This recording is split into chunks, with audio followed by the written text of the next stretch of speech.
Good evening. Welcome to the regular Planning Commission, Grand Blanc Township, December 4th, 2025. Please rise and join us in Pledge of Allegiance.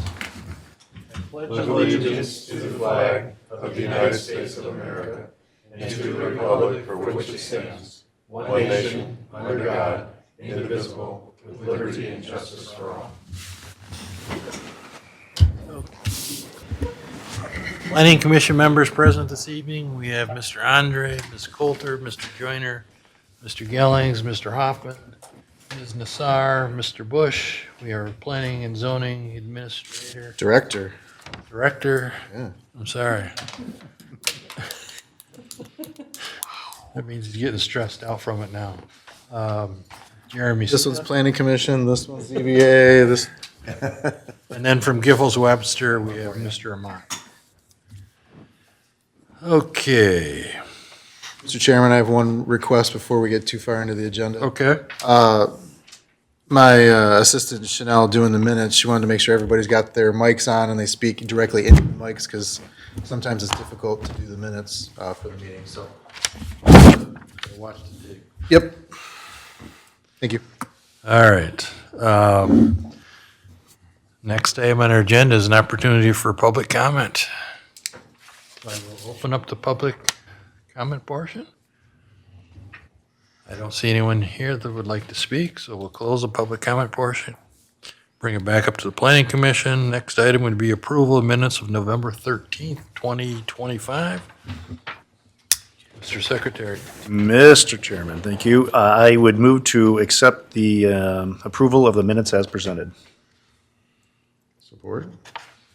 Motion by Mr. Hoffman, support by Mr. Joyner to approve the minutes as presented from November 13th, I think that was. All those in favor, signify by saying aye. Aye. Those opposed, motion passes. We got what? 1, 2, 3, 4, 5, 6, 7. Okay, that's right, we're missing the other J. All right. Approval of this evening's agenda, any changes? None. Move approval. Support. Motion by Mr. Bush to approve the agenda as presented, support by Mr. Hoffman. All those in favor, signal by saying aye. Aye. Those opposed, motion passes 7-0. Any correspondence? None. Old business? None. None. New business, text amendment discussion.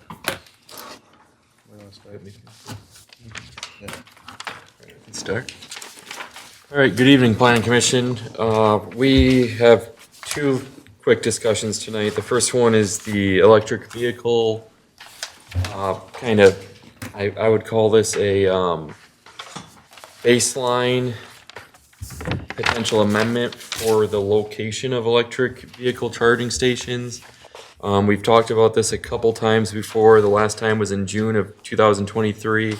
At that point, we were talking about readiness, but right now we're not introducing any EV readiness text. That's the whole situation where you're required to put in a conduit under the parking lot or along the sidewalk or somewhere on the site. We're not talking about that right now. We're just talking about if a property owner wants to put in EV charging stations, that the township at least has some basic standards in terms of location, curbing, signage, lighting, user remaining on the premises, those type of things. So,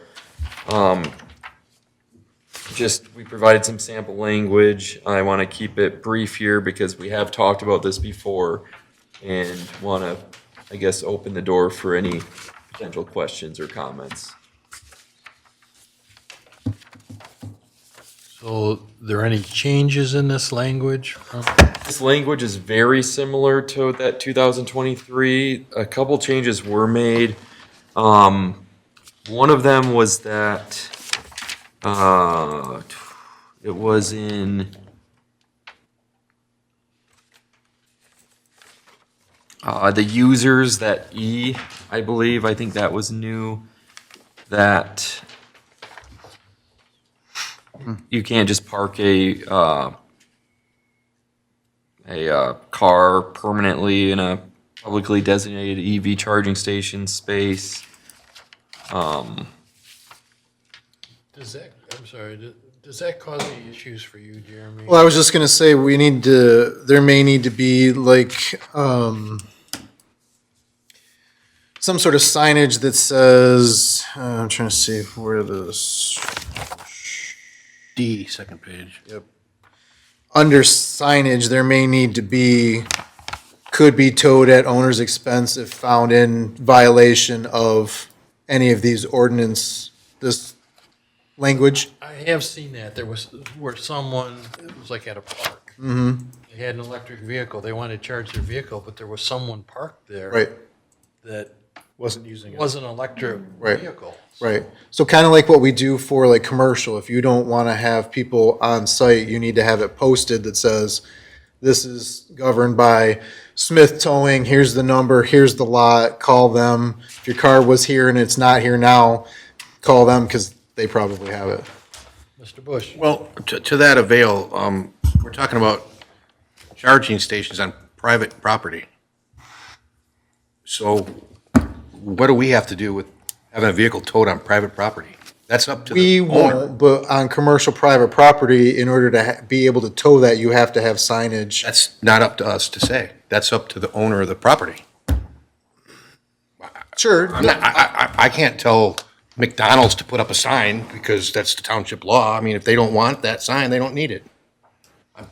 That's my opinion. I mean, there's 6 other people here. I mean, he's not wrong. I mean, I agree with that. It's at the discretion of them, because if they call and say, well, how do we get these people out of here? I go, put up a sign that says. Not our problem. Right. Well, I just giving them direction to say, hey, you need to put up a sign that says, just like other commercial lots in the township, that it needs to, if it's gonna be towed, it has to be posted of who's the towing agency and phone number and things of that sort.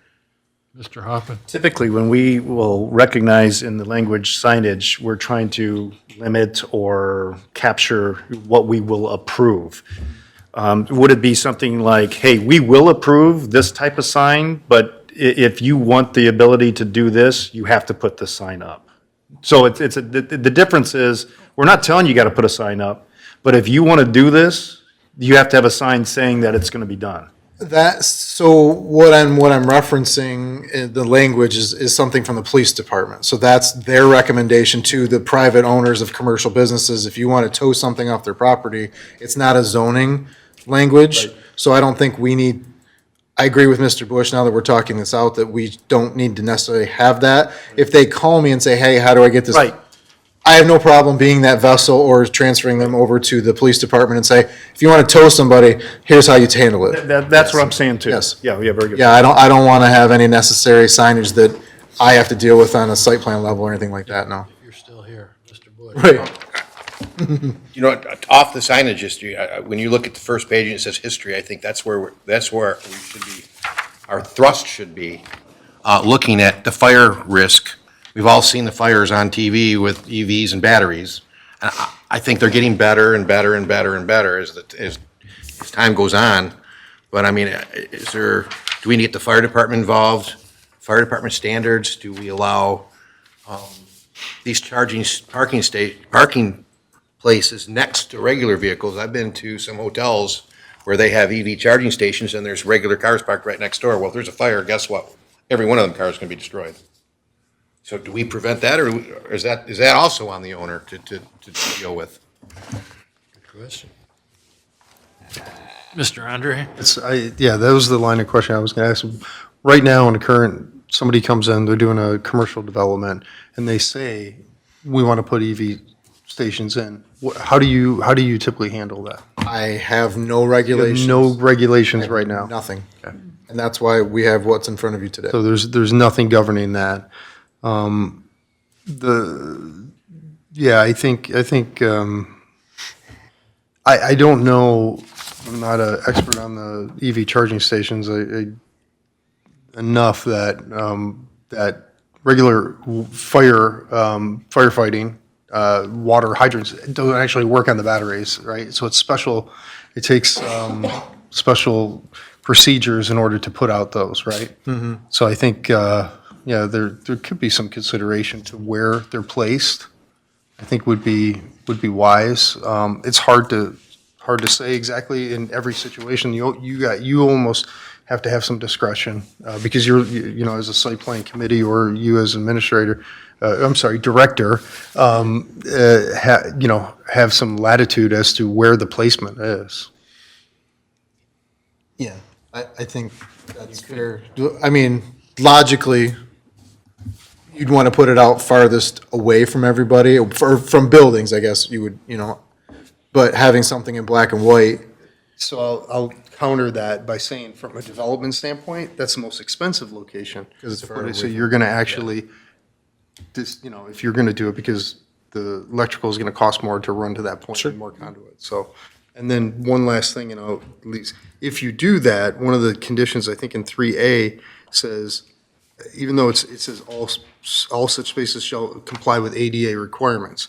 Not saying it's an ADA space, but that means then your cross slopes, you can't be any more than a 2% cross slope for ADA, and that means you're limiting the access by saying ADA compliant. You have to have you're saying then it has to be accessible route. I'd look at that language again and maybe tweak it a bit. Yeah, we could probably delete that or just say all ADA spaces. Whatever. I think that was the intention there. I don't think- I'd look at that language a little bit, because there's some implications to it, so. Yeah, I don't think we're trying to say that the regular spaces need to follow Right. ADA. Thank you, Mr. Chair, all set. Mr. Joyner, do you have something you want to bring up? Yeah, I was looking up, design for these spaces. And some of them are going with ADA compliance, which must be at least 11 feet wide by 20 feet long, with a 5-foot wide adjoining access. For van accessible, yeah. I mean, but this is for electric vehicles. It's a buffer. Yeah, so it's a buffer. I mean, that's a recommendation. I imagine there's probably more things out there on maybe NHTSA or somebody. Sorry, I saw Mr. Bush's. I was just going to say, one thing, when we originally talked about this in 2023, EVs were gangbusters. Yeah. I work in a conveyor business, and we just designed a brand-new building in Orion for GM and retrofitted it for EV vehicles. And everything we did, they're ripping out, and we're redoing it because they canceled it all. So, yes, I think we need this discussion, and we need to have something in the ordinance, but I think that EVs aren't as, up as they were 2 years ago. Mandatory, it's just. Right. no, this is if somebody comes to me tomorrow and says, hey, I want to put one of these in on my commercial Your lot. Requirements. Yeah, what are our requirements? Here you go. Yep. Ms. Nassar? I don't have an electric vehicle, so I don't know. How long does it take to charge them? Are there variations? Depends on what kind of fees you want to pay. If it's a level Vehicle And the 3, type of charger. yeah. And fees, so you can pay to supercharge it. And it could take an hour, maybe two, or you could do it a regular, pay a minimal fee or no fee, and it could take 8 or 9 hours. Because it says that if it's a commercial site and the person has to be on the premises, I guess that's why I was asking, what's the timeline? And is that our business if they're there? Hard to police. Right, like, I mean, how do you? Okay, just asking. Well, we did have that discussion about eventually there's going to be EV charging stations Yeah. to where they're Gas going to station. charge in 5 minutes, and you're going to pull into a charging station, Right. like a gas station. It'll take you the same amount of time to charge your car Yeah. as you do as it does to fill Yes, your you take tank. 5 minutes and you're done. And as technology Eventually. rolls, it's going to happen, yeah. And again, this is just, Accessory. We have a little statement in there that says those shall follow the gas station. Or when it's not 19 degrees outside, you can't drive it either, so, you need to come up with something a little better. Mr. Hoffman? Mr. Chairman, thank you. To the director. One, I do like the idea of keeping it away from the building, a certain percentage. I also like having the fire department to give advice on what type of apparatus should be close by, so maybe they can extinguish it, just like, we have sprinkler systems and everything else in buildings and things of that nature. I also think that the insurance companies would probably want to be involved in the safety of these and parameters of where these things go.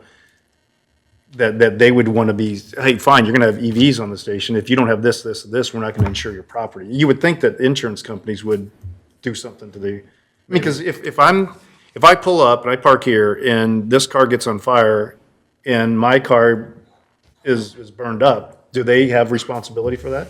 Private property, It's whatever's in your policy. May or may not cover it. Again, that's going to be up to the individual I'm saying owner. their property. Right, that's their property. So you're saying if I'm at Kroger and I'm filling up, the car beside me blows up, Yep. I've got to replace my car on my insurance. It's whatever your policy and the private properties policy says. Yeah. Just like a car accident on private property. Well, Same thing. actually, no. I didn't put that private car there. I put my EV station there. I said, use this. And because you were using my property, it caused a fire to the car. I mean, I see fault with the property owner's material. I'm not trying to be a lawyer. I'm asking the question. Well, so if it's not covered, then the individual business owner will be responsible instead of the insurance company. That's on them for putting it. I mean, that's a liability risk that they take by not having the insurance. Right, so which is one of the things where I'm talking about is certain distances from the building, making sure that there's certain, I would think that the insurance companies would be wanting to have that. I think the owners of the buildings would want to have protection against that too. Oh, I agree. Liability. But are you saying you want us to get with the insurance company? No, Okay, I'm okay. just saying that I'm in support of the got you. distances, I see. I'm I got support you. of getting some fire. Gotcha. Are you saying in the ordinance there should be something about having liability insurance to No, cover? no, No? I'm supporting. No, no, Yeah, I- no. I- that's But what I'm I'm support, saying. I'm just giving that as a support Got that it. Okay. everybody should be encouraged about. There's certain requirements that we make that everybody's not really happy about. Like, for example, the one that says, we were gonna say, you gotta put infrastructure in. You're building something, you gotta put infrastructure in. No, that was, we can't do that. Right. But I think this is a requirement that I think everybody should be happy about. Yes. Willing to accept. It's a good starting base. Right. If something comes in and doesn't look right, again, we can come back and we can change this at any time. Mr. Joyner? One thought on the, you mentioned that the fire department would be able to come and put that out. The fire department can't come and put those out. When those batteries catch fire, they burn until they're done. So, it's in Europe, and I know this because I used to work at OnStar and at GM Safety. And, I've worked with these electric vehicles, and, OnStar there's a signal that it gets if the battery goes in shorts, because we tell the people to get at least 150 feet away from the vehicle, to leave their vehicle immediately. In Europe, they've taken steps to actually have a container that they drag the car into, and they just fill it up with water and just let it do its thing. So, it's not that the fire department is going to be able to come and put it out. They're not. Yeah, they kind of do You a know- controlled burn and watch it and make sure it doesn't get out of hand. Maybe drag it away if they can. Right. But I've heard from our fire department, they had one on the side of the highway and they said, there's nothing we can do. There is They just absolutely nothing. keep everybody away from it because it burns so hot. And it's explosive. Right, right. They got to be careful with putting water onto it because now all of that leaches into the ground around it water, too. yeah. Accelerates the whole process. Right. Yeah, so, don't think that their fire department's gonna be able to do anything about this. Once they go, you just gotta wait it out. There's two potential things we could do here is we could say that the location shall be in a logical location at the end of a row or in a place that's, so you're not putting them right in the middle of Not of detrimental a to- two-tier parking, or of a two-tier parking space in the middle of the row where there could be Yeah, not 18 regular cars right around them. detrimental to other cars or the building. So you could say, yeah, they need Fire to risk be, should be considered when locating yeah. these You could also increase the width of them as well, if that's easier for perhaps a fire truck to actually pull the car out, if it's a 10 or 11-foot wide space versus the 9.5 standard space. 10 by 20 is our standard Oh, 10. space. So your spaces are already a little big. So I mean, but you could go greater. you can make it 15 by 20 and, I mean, if you really want to put EV, I mean, and again, bringing the fire department into this, I think is gonna help. So before our next meeting, I'll have the fire department weigh in on it and see if they have standards or if they can point me in the right direction of where somebody else has had the same kind of language built in and they've weighed in on it. So I'll work with Andy on that and get that. Well, maybe that's the point too, why we had the text in the first place, shall comply with the ADA requirements. Maybe there was a desire to have a buffer there. I'm trying to just remember because we drafted this a long time ago. Sorry for interrupting. Mr. Bush. Over on Holly Road at the Home 2 Hotel, they have a charging station in the back. So that's in our township. Oh. So how is that done? And what ordinance, or maybe we can look that up. It's not that old of a building. I mean, 10 years, I don't know how old it is. It was done before I was. But I maybe can look it there's up. a charging station back there, and that- I don't think that's gonna comply with any of what we're talking about, because it's right next to parking spots, it's literally 30 foot from the building. And that, to me, that's too close from what I'm hearing. Could have also You know. been done without anybody else's knowledge. I don't know. so. I don't know. There's the Meyer and Sports. there was a Meeting. designer. They're like, fuck. Right. Did you do that? I did. Sorry, I didn't mean to. Mr. Hoffman, since Mr. Andre. We not amend a site plan? Is that what I'm hearing, Mr. Andre? I don't know nothing about nothing. So, I do understand that the battery in the car itself is, but that's part of the space, and if something like that is doing that, there's gotta be enough space where, like if it's the building, the fire department can be on that so that the heat doesn't set it on fire that's where it's absolutely, fire department involved with what can we have on place that would help?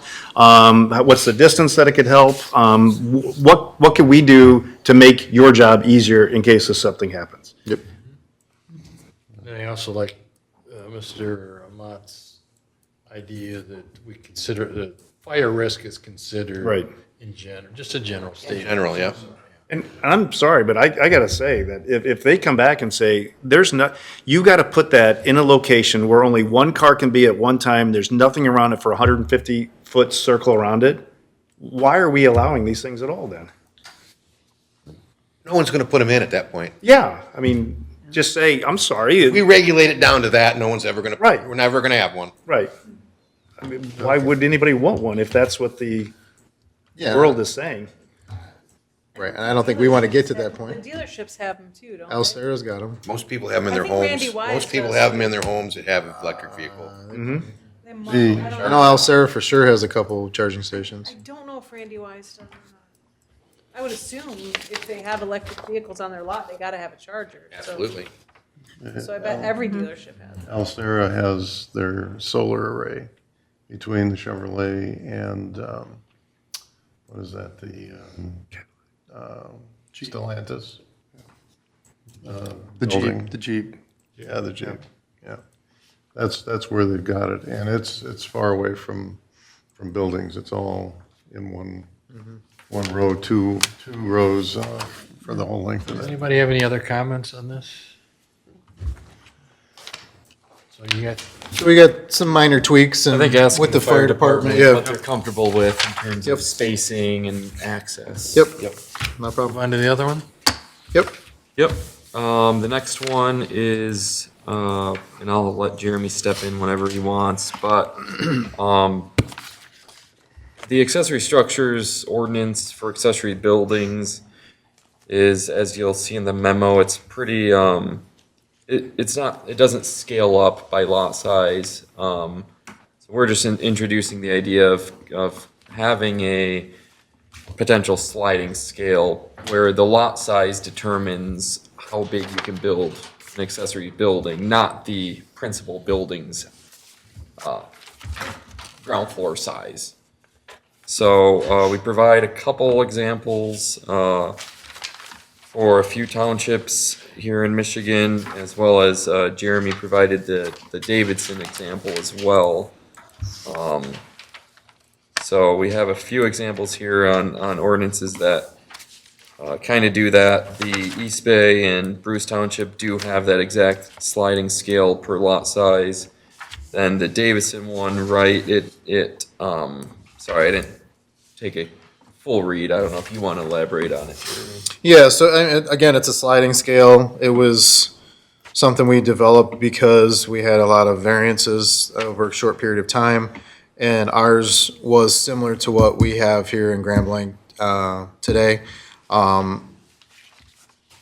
This isn't something that's gonna happen all the time, but I feel we need something that's easy for any of the residents to understand and for myself and my staff to deal with on a daily basis. So a simple slide scale is all we're really asking for. And I think it should also deal with the number of buildings too. Yeah. Number and total overall square footage allowed within those said number of buildings. So that's kind of where we're at today. We're not asking for a complete redo of the accessory structure because I'd say 70% of Grand Blanc Township is, governed by small lot sizes and subdivisions, whereas we just had a variance where the gentleman had 60 acres and he was handcuffed because of our existing ordinance. So I'd like to kind of not have to deal with that again if we can help it. So right now, you're allowed 2 on, say, R2. So the most you can have is 2 outbuildings, and the most you can have is 2 times the total square footage of your home. And then deduct for any other attached, Garage is attached. doesn't matter, attached or not, it has to be deducted from it. Right. Which is okay as it sits today, because that helps with the 25% rear yard has to be open, or can only be covered. That, I'm not asking for a complete rewrite, all I'm asking for is a sliding scale over 2 acres, that's all we're asking for. Is once you get over 2 acres, I need some sort of number of outbuildings you can have and a square footage that coincides with that number. I know someone that has 2 accessory buildings, in addition to a garage. So you can have 2 detached accessory buildings with the garage, but in the total overall calculation, you deduct for all accessory structures, including attached garages. For area. Right. Okay, For that maximum area. Yes. I understand. All right. I think it's good. Somebody's got a big property, they're gonna wanna put a barn on it. Absolutely. Right. And they shouldn't be limited to 2 either. You've There's got, still variances to get if you want something bigger. sure, but if we get this sliding scale, that's kind of gonna eliminate a lot of that. Yeah. To a certain extent, you might get a onesie twosie in a blue, once in a blue moon, but Yeah. like the gentleman that had the guy that came before us at the ZBA, had he been allowed to do, because he was, take Davison's for example, he would be able to have 5 outbuildings and 4 times his square footage of his home. He was asking for 4 times the square footage of his home. So he would have qualified and would have had to have had a variance at 60 acres. I agree with that. So that's the whole purpose of this, is to not have to have these kind of variances for the people who have larger tracts of land. Yeah, exactly. Everything else stays the same. I don't want to touch under 2 acres. I think all that, we've already kind of discussed all that. We've adjusted heights, we've done all that. Now I think it's a number of outbuildings and square footage allowance needs to be adjusted. So do we have to pick one of these, or? Yeah, we'd like I to have mean- an idea, I think, for how we draft the amendment. Yeah. Because I can provide you a draft amendment at the next meeting. Okay. No public hearing yet, we would still need to vote, you would still need to vote to set that, but. just an example amendment. I didn't provide any sample language in this memo just because I had no idea what direction you'd like to go in. I would say the second one, Bruce Townships, is pretty restrictive. You're pretty maxed out pretty early. The first one, East Bay, is going to give you a lot more, going to give a property owner a lot more ability. I support the first one. What about Davison's? This, What was the question? You got, technically you have three. You've got two in the memo and then one that's outside of the memo. And then Davidson slides the scale, in relation to the building, right? Square footage. Yeah. Mr. Bush? Yep, I got a question for Jeremy.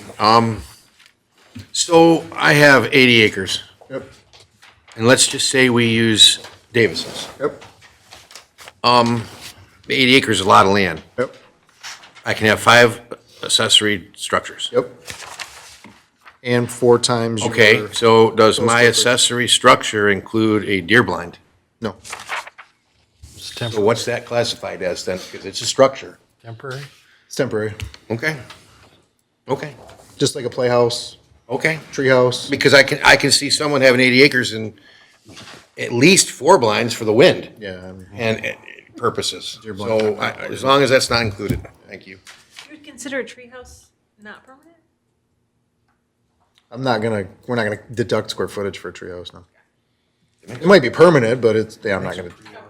I know. I'm with you, but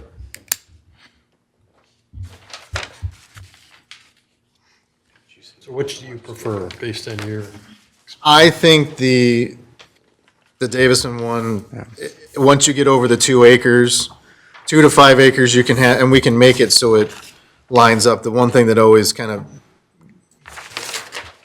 was goofy was that it didn't line up with the square footage. Because it says in 2D, it says 1.5 times for 1 to 3 acres, but then you only get the numbers from 2 to 5 acres. I'd want that square footage to line up, so you look at the same thing. We can put the 2 charts next to each other and say, okay, over, so from 2 to 5, you get 2 outbuildings, and then you get whatever the multiplier is. I want the sliding scale to be the same on both charts. So that way you just look across one line and go, okay, this is where you fall into. Yep, you get that many buildings, that multiplier there. What that multiplier is and what the number of outbuildings are is up for debate. I agree with that, Jeremy, but you, over 15 acres, you have 5. What if I have 100 acres? I can still have only 5?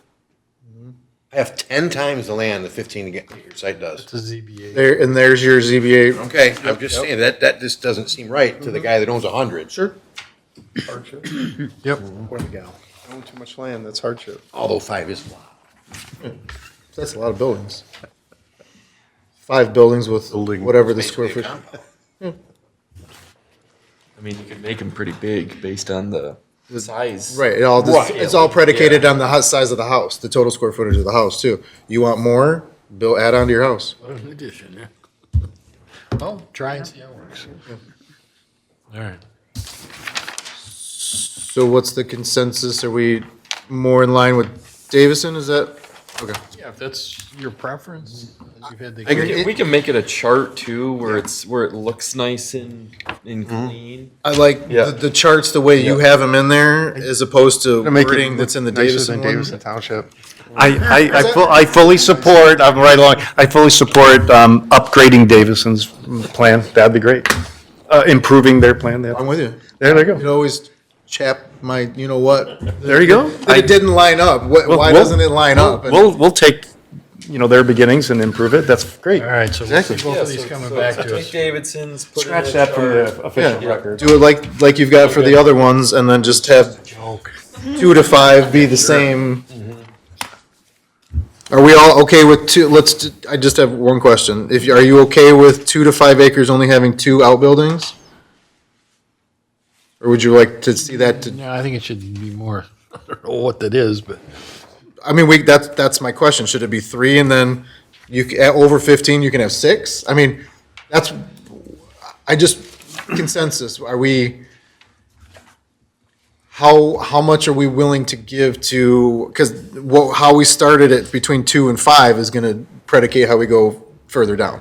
I would say, I mean, you look at Bruce Township, I know East Bay Township, it's a little bit rural, but I mean, right by Traverse City. Yeah, it's much more rural. But Bruce Township is a very rural community, and they're not giving that much. And there's a lot of large acreages of parcels in Bruce Township compared to Grand Blanc Township. So I don't know if I'd start bringing that number up any more than what you probably have it there. That's my thought on it, because again, how many parcels are we actually talking about? We're not talking about a large number. There was, so when we did the ZBA, there was 25 parcels larger than 50 in the township, Exactly. residential parcels. Right. So there's not a whole lot of them. And how many have we experienced? We've had one case come to the ZBA, right? Right. So we're amending the ordinance to fit a small number of parcels, and then we've only had one case come before us that kind of already falls outside of it, so. Well, I like the Davison, I do, I like that one, but, as Mr. Hoffman said, improve it, so. I guess I can see that if you had 5 acres, that you could easily have more than 2.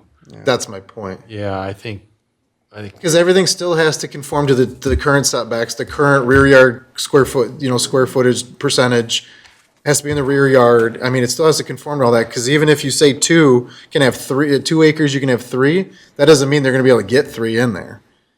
They might only get 2, but get the square footage multiplier jump. So that's my job on a daily basis, dealing with these story problems every time somebody comes in and goes, I want to build this. Well, let's work it back and see how we can get it to work, so, I think if you've got 5 acres, you're likely gonna have a separate barn. correct? So then you could, That's my point, is 2 enough, or are we okay with starting at between 2 and 5 to have 3? personally, I agree with that. But that's my opinion. Yes? Indifferent. Dolores? Yeah, Yes or no? yes. Yes? Yes. What are we agreeing to? 2 to 5, and start at 3. 3 acres? 2 to 5 acres have 3 outbuildings. Sorry, I don't see the need, but I don't have a problem with it. Doesn't matter. All right. Okay, so 2 to 5 acres has three outbuildings. 4, 5, 6. Yes. What about the 2 to 5 multiplier? That's, Because we start, Davidson says it doesn't start at 2 acres, it does 1 to 3 acres. Do we want to start, so we'll have to adjust that as based on, because, You start at 5 acres if you want 3. 2 okay, acres is just too many, I think. so the Five multiplier of structures, 3 2 times starts at 5 acres. Is that what we're saying? That's not what they're saying. Sorry, we're talking about 2 different things. We're talking about number of outbuildings and the multiplier. so over 2, you should be able to maybe say 2.5? Do 2.5 multiplier? For the 2 to 5 acres? 2 to 5? square footage.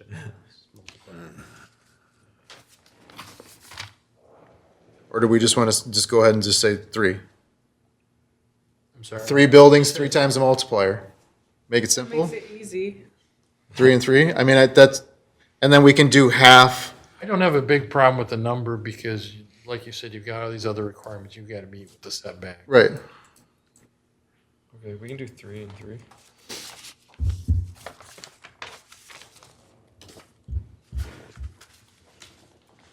And we'll You've just got what you need in order to go come down back. the list and just add to it, do a whole one, add to it every time. 5 to 10 is 4 and Yeah. 5 and Yep. 10 or more is 5. Or, well, we'll do 10 to 15 and then over 15, so, Yeah. yeah. Yep. Okay. We'll make it simple. Again, Okay. we'll bring it back Yeah, and we the chart. won't, and then that way, and we'll put it in a chart so everybody can see it, and then we can have a public hearing after that. Okay, move on to committee reports. You want to talk about our, Site plan review. yep, We had a site plan review today for Country Cottage Estates, Phase 2. It's a residential open space. It was zoned R2. And then there was a residential open space overlay put over that. quite a while ago. Developers come in for a second phase. What we learned is some little quirks where this is a different developer. It's not the first developer. So it kind of opened our eyes to certain things we may want to take a look at in the near future to revise ordinance. I felt, and I don't know if everybody felt that way, that they were getting the advantages in some ways of the residential open space having smaller sized lots, but the township really wasn't getting much. But this was a phase that had been previously laid out and as part of an overall big development. And they do plan, if everything goes great, on having a total of 5 phases, and it will be tied in with new entrances off of Baldwin Road, McQuain Road. And right now, phase 1 looks great when you drive in there. Right. But second phase really, it's not gonna have as usable of residential open space, I personally think. True statement. Agree, but the third phase will tie it all in if If they moves they forward. do it. We talked about some potential language. The weird thing that we run into is the sidewalk stops in some cases 10 or 15 feet from one phase to the other. And they go, well, we can't tie into that because that's a different phase and that's in front of somebody's house. We can't make them. It just Well- seemed crazy. That really should have went to the phase line, in all honesty. Yeah. That they can do that, whether there's then we just modify it in the third phase and be done with it. Like if there's, I agree, that was a bit silly, but I'm talking about phase 1 stopped short of connecting to phase 2.